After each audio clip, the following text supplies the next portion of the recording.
O câncer, para desenvolver, 95%, 96% dos cânceres, só desenvolve em ambiente acídico, ambiente ácido. Então, quando você ingere uma substância alcalina, você facilita a prevenção do câncer. Mas essa diferença que parece pequena, de 4 para 10, é muito grande no nosso organismo? Isso é logarítmico, isso é expoente. Só para você ter uma ideia, um refrigerante tem um pH de 2,5. Vamos pôr o sangue com 7,5. 2,5 para 3,5 é 10, 3,5 para 4,5, 100, 4,5 para 5,5, 1.000, 5,5 para 6,5, 10.000, 6,5 para 7.000, 100 mil. Você tomar um copo de refrigerante, tomar um copo de água com 7,5, a diferença do potencial hidrogênio iônico é de 100 mil vezes. Porque isso é um expoente, isso é exponencial. Por isso que o refrigerante está sendo tão falado como o pior alimento do mundo. O refrigerante é veneno. É veneno? Nem no final de semana eu aconselho que você deixe seus filhos tomar. Porque se cria uma série de problemas. Um deles é esse. O outro problema é a quantidade de açúcar que tem. Quando não tem o açúcar, tem um adoçante que prejudica. Agora, voltando à água. Vamos lá. Eu estou um pouco assustada aqui, porque que água que a gente toma? Qual é o pH da água que sai ali do meu filtro normal, que é igual o filtro que as pessoas têm em casa? Geralmente em torno de 7. Isso é ruim? Não, não é ruim, mas é muito melhor do que você tomar um pH de uma água importada, famosa, francesa, que eu não vou falar o nome, que o pH é 3,5. Você está brincando, então isso é péssimo para a saúde. Péssimo. E vem na garrafinha de vidro essa? Vem na garrafinha bonita de vidro, verde. É cara, é francesa, você sabe qual eu estou falando, e o pH é 3,5. Então essa também, apesar dela estar numa garrafinha de vidro, ela não é água, ela é um refrigerante. Você pensa que é água, porque na realidade o pH dela é de refrigerante. E tem gente chique que só toma essa água e acha que assim está cuidando não, da saúde, não, então de não. Jeito nenhum. Aí o que o corpo faz para compensar esse 3,5 de pH? O corpo tem uma série de mecanismos, ele equilibra o pH no sangue usando substâncias chamadas buffers, que vão equilibrando. São substâncias chamadas anfóteras, que quando o pH está baixo sobe, quando o pH está alto baixa. Então você gasta, coisa que você ia utilizar na sua célula, você agora gasta para manter o pH do sangue. Tira a sua energia, você fica cansada, desanimada, entendeu? Do mesmo modo se você estiver desidratada, porque um grande problema que tem hoje, 30% da população no mundo, hoje, nas ruas, estão desidratados. Porque eles não têm essa preocupação de beber água. À medida que você envelhece, a sensação da sede vai sumindo. E o centro da sede e o centro da fome, lá no hipotálamo, eles estão pertinho um do outro. E muita gente confunde sede com fome. A pessoa está com sede, mas sente que está com fome. Então ele come, tem compulsão por comida. E na realidade, se ele tivesse tomado um copo d'água antes, aquela compulsão ia diminuir, porque na realidade ele não tem fome. Por isso que ele tem que ficar comendo. Só que o centro da fome, o centro da sede, no hipotálamo está muito perto. Então, à medida que a gente envelhece, a gente vai perdendo a sensação da sede. Então, os velhos, os idosos, eles são desidratados por natureza. Agora, deixa eu te perguntar uma coisa. Eu estou aqui tomando a minha água e eu tomo bastante água todo dia. Bom. Mas qual é o pH dessa água? Como Não é que eu vou descobrir? Existem aparelhos que você coloca aí dentro, dá o pH, ou existem gotinhas que você pinga e é de acordo com a cor. De verde, azul para cima, verde para cima, o pH está bom. Quando der um amarelo, um laranja, um vermelho, o pH está ruim. Então, hoje é fácil, em 1 minuto, você determina o pH da água. Se eu soubesse, teria trazido aqui para mostrar para você. Mas eu quero que você volte para a gente entender melhor esse assunto, porque é um assunto isso complexo e importante. Deixa eu te falar outro aspecto mais importante ainda. É o poder de oxirredução. Tem água que é oxidante. Tem água que é antioxidante. Tem água que envelhece você. Tem água que rejuvenesce você. Então, você já ouviu falar de oxidantes e antioxidantes, radicais livres. Tem água que tem radical livre. Então, você toma água, é como se você estivesse te enferrujando. Então, isso é outro aspecto importante. Existe um outro aspecto importante, que é a tensão superficial da água. A água tem que ser leve, ela tem que ter uma tensão superficial muito baixa. Porque quando ela chega lá no capilar, às vezes ela tem que ir contra a força da gravidade. Então, tem água que você toma e ela não cumpre a missão dela. Porque ela tem uma tensão superficial muito alta. Entendeu? Puxa, a gente achava que água era água, né? E vocês mulheres tomam anticoncepcional. Esses anticoncepcionais, vocês urinam. Isso vai para os lençóis freáticos do Brasil todo. Então, a água hoje ela já vem contaminada, inclusive com hormônios. A água de torneira, ela vem contaminada, inclusive com hormônios. Ela é colocada... E quando ela passa pelo purificador, pelo filtro? Depende do tipo do filtro. Tem filtro que elimina os hormônios.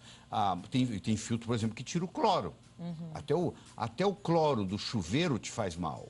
Por exemplo, se você tomar banho com um chuveiro onde a água está com cloro, quando o chuveiro fica quente, frio até que não, mas na hora que você põe a água quente, aquele cloro que está na água, ele vira um vapor.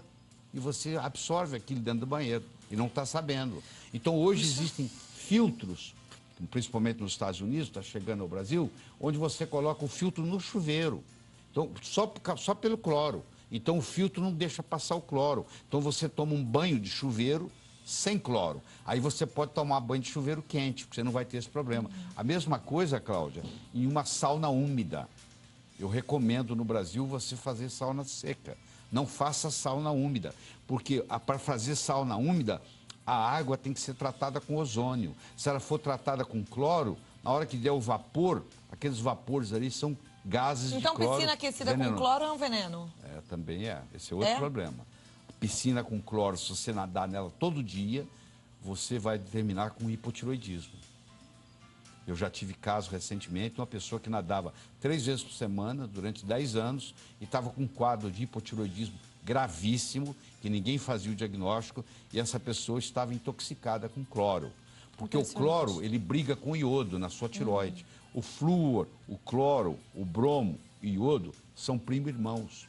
Então, quando você coloca flúor demais no seu corpo, ou cloro demais, ou brometo demais, eles começam a brigar com o seu iodo. Então, eles empurram, tiram, substituem o iodo. Aí é muito bom a gente aprender tudo isso. Eu sei que às vezes você está aí meio preocupado, fala, e agora? Mas calma, isso é só para a gente ficar atento, né? Então, você já sabe, tomar cuidado. Às vezes, a água que você está consumindo é nota 10. Tem tantas perguntas já, doutor? Hoje existem no Brasil filtros, que a água passa pelo filtro e muda o pH da água. Essa água passa a se chamar água ionizada, onde muda o pH, onde muda a condutibilidade, onde muda o poder de oxirredução.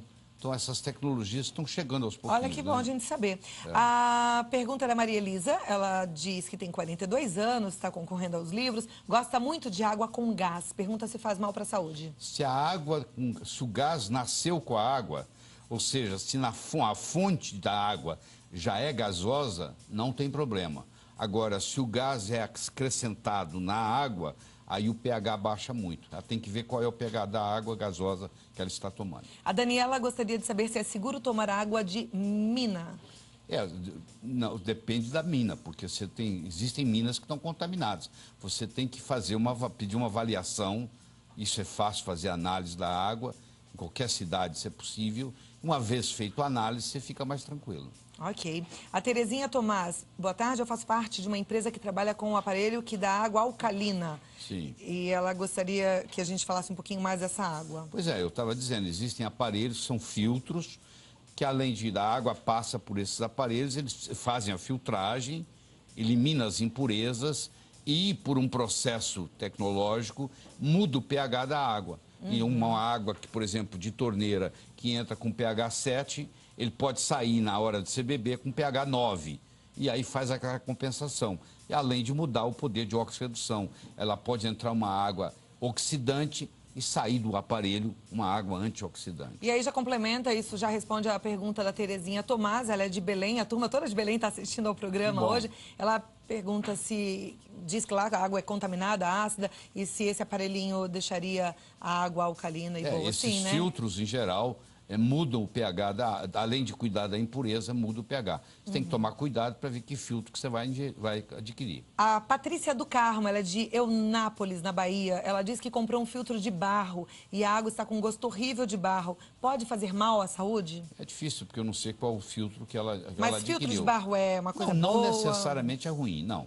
Não necessariamente é ruim. Agora, tecnologicamente, não tem os mesmos recursos desses filtros que ionizam a água. É uma questão de o que você vai dirigir, uma bicicleta ou um carro, né? Okay. A bicicleta também te leva de um lugar para o outro. mas não leva do mesmo jeito que um carro leva. É diferente. Né? A Maravuashi, ela diz que a avó adora o programa e está perguntando se água de coco a gente pode beber todos os dias. Claro que pode. Aliás, um dos meus DVDs que eu entreguei para você aí é sobre as vantagens do coco. O coco substitui até o leite materno. Pra você ter uma ideia, o leite materno é importante porque tem 19% de ácido láurico. O coco tem 47%. Pode ser o de caixinha? Não. Pode ser o de latinha? Não, tem que ser o natural. Coco, tirado do pé. Porque os outros têm conservantes. Então, se você tomar todo dia, você também vai estar ingerindo um conservante que pode ser toxina todos os dias. O que eu sou a favor é do coco natural. A Mara Viana, ela diz que sabe que é necessário tomar 2 litros de água por dia, mas ela pergunta se ela tomar mais do que isso, por exemplo, 4 litros, pode fazer mal? A longo prazo, ela vai sobrecarregar os rins, porque essa água tem que ser eliminada. Os rins dela vão trabalhar numa sobrecarga. Então, se você tomar em excesso, você está também fazendo uma sobrecarga ao seu organismo, sem falar que você está eliminando sódio, aí você pode ter o que se chama hiponatremia, aí você vai ter que ingerir mais sal, aí começa então, o mecanismo. a quantidade é essa, 2 litros? Acho que não chega bem a isso, não, tá? As pessoas falam 2 litros porque ninguém toma.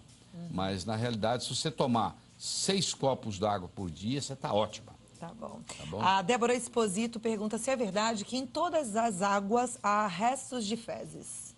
Não, não é verdade. Não é verdade. Não é verdade. Inclusive, se passar pelo filtro, isso não tem problema nenhum, isso fica eliminado.